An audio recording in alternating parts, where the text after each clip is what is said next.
নমস্কার, নতুন একটি ভিডিওতে আপনাদের সবাইকে স্বাগত জানাচ্ছি। আমাদের এই আজকের ভিডিওগুলোর বিষয়বস্তুর মধ্যে অন্যতম হলো হেলথ রিলেটেড ভিডিও।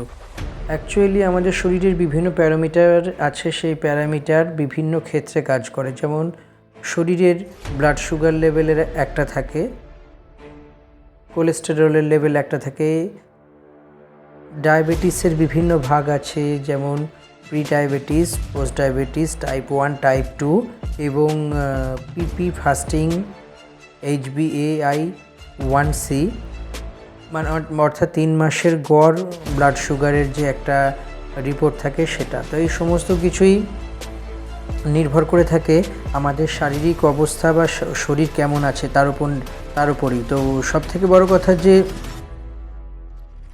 শরীরের প্যারামিটার, এই ব্লাড সুগারের স্তর, অর্থাৎ শরীরে শর্করার স্তর কতটা আছে এবং শরীরের শর্করার স্তর কতটা থাকলে অত্যন্ত পরিমাণে ভালো হয় বা সব কিছুই ঠিকঠাক থাকে। তো সেই সমস্ত বিষয়গুলো আজকে পর্যায়ক্রমে আলোচনা করব।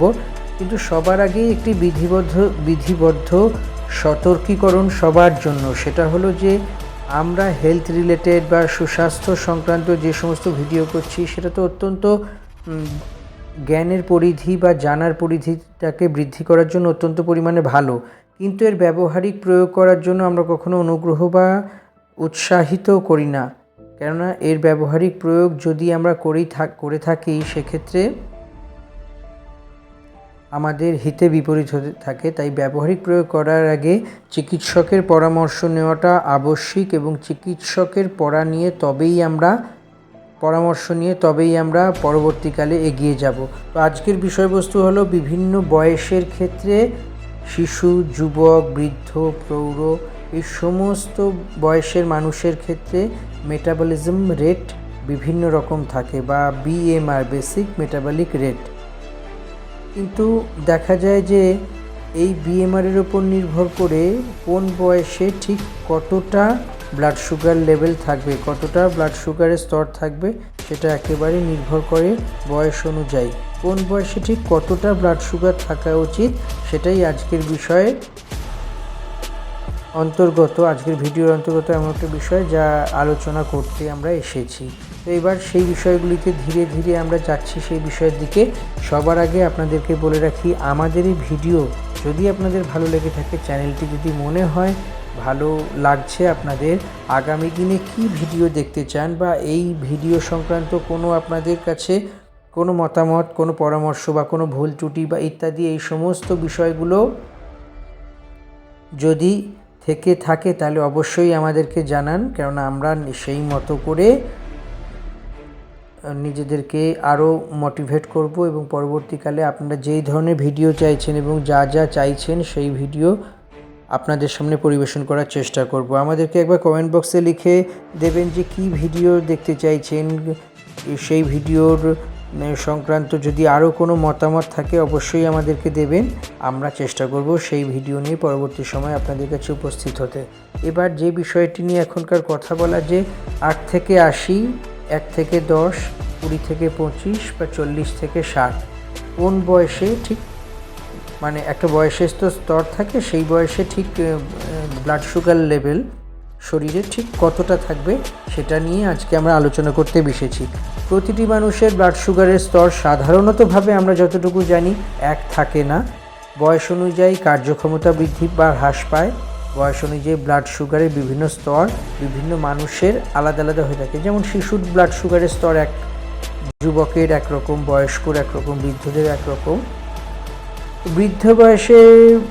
বয়স যত বাড়ে বা বৃদ্ধ বয়স হওয়ার সঙ্গে সঙ্গে টাইপ 2 ডায়াবেটিসের ঝুঁকি বাড়ে, সেটাও বাড়তে থাকে। শিশুদের বা টাইপ 1 ডায়াবেটিসের প্রবণতা থাকে, আর বয়স্কদের টাইপ 2 ডায়াবেটিসের ঝুঁকি বেশি থাকে। বয়সের বিভিন্নতা অনুযায়ী ব্লাড সুগারের স্তর আলাদা আলাদা থেকে থাকে। জীবনযাপন পদ্ধতি, খাদ্য, বিশ্রাম, শরীরচর্চা, পরিকল্পনা, সেক্ষেত্রে কিছুটা রক্ষা পাওয়া যেতে পারে।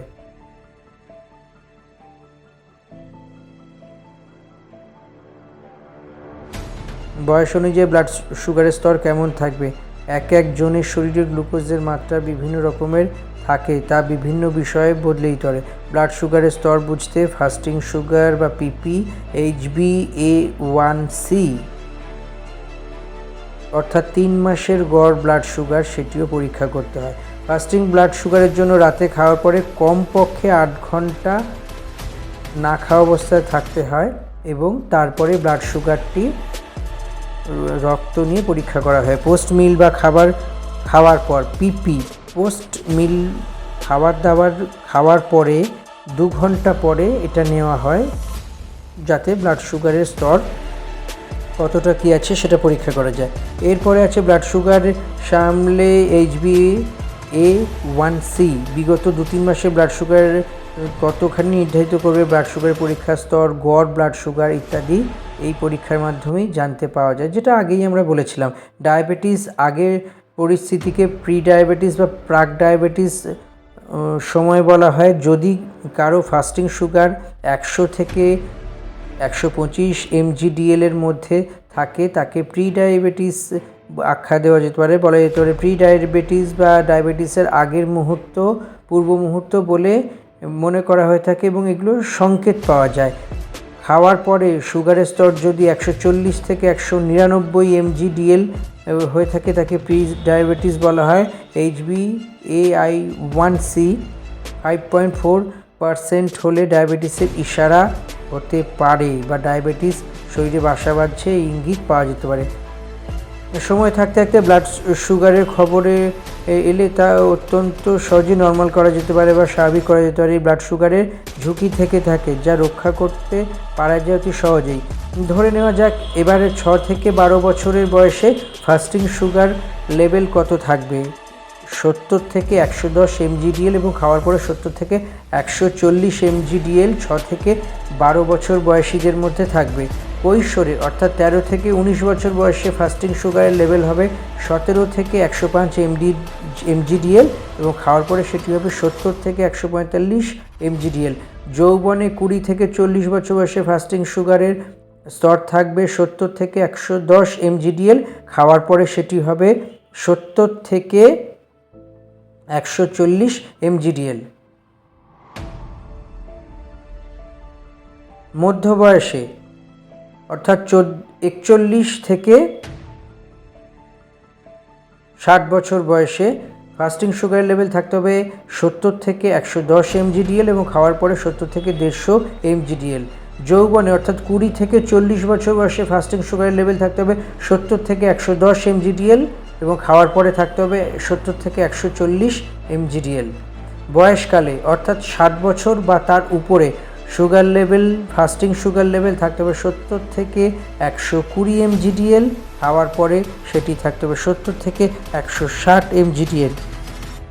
উপরোক্ত বিষয়গুলি ক্লিনিক্যালি বলা হয়েছে যে ব্লাড সুগার এবং ব্লাড সুগারের স্তর মোটামুটি একটা ধারণা পাওয়া গেল যে কোন বয়স বা কোন বয়সের মধ্যে দিয়ে ব্লাড সুগারের স্তর ঠিক কীরকম থাকতে পারে। সেই বিষয়গুলো নিয়েই ফাস্টিং, পিপি, HbA1c এই সমস্ত ক্ষেত্রে বয়স অনুযায়ী ব্লাড সুগারের স্তর ঠিক কতটা থাকবে, কতটা রাখলে অত্যন্ত পরিমাণে ভালো হবে এবং ব্লাড সুগারের স্তর pre diabetes, type 1 diabetes, type 2 diabetes, insulin এবং ইনসুলিন, রোজ ইনসুলিন, দুবেলা ইনসুলিন, ওষুধপত্র, ঘরোয়া টোটকা এই সমস্ত কিছুই নির্ভর করে থাকে একটা মানুষ কতটা তার মধ্যে কার্যকারিতা থেকে থাকে ডায়াবেটিস হলে। ডায়াবেটিস হলে কয়েকটি লক্ষণ প্রতিটি মানুষের মধ্যেই কম বেশি দেখতে পাওয়া যায়, যে আস্তে আস্তে এনার্জি লেভেল কমে আসে, খাওয়া দাওয়ার প্রবণতা কমে যায়, খিদে পায় না, হঠাৎ করে রাত্রিবেলা ঘুমোলে গলা হঠাৎ করে শুকিয়ে যায়। যদি কোনো মানুষের মাঝে মধ্যে এটা হয়, 2 মাসে 6 মাসে একবার হয়, তা নিয়ে চিন্তা করার কিছু। প্রতিদিন রাত্রিবেলা ঘুমিয়ে উঠছেন, রাত্রিবেলা থাকতে থাকতে হঠাৎ করে গলা শুকিয়ে উঠছে, এইগুলো ডায়াবেটিসের অন্যতম কারণ হতে পারে। তাই ডায়াবেটিসের স্তর কোন বয়সে কী থাকতে হবে এবং সবথেকে বড় কথা ডায়াবেটিসে শরীর প্রচুর পরিমাণে ঘামালে ভালো হতে পারে এবং ডায়াবেটিসে যে প্রভাব শরীরে থাকে প্রচুর পরিমাণে ঘামলে সেই ঘাম শরীরকে বেশ খানিকটা কার্যকর করে তোলে এবং অ্যাক্টিভ করে তোলে।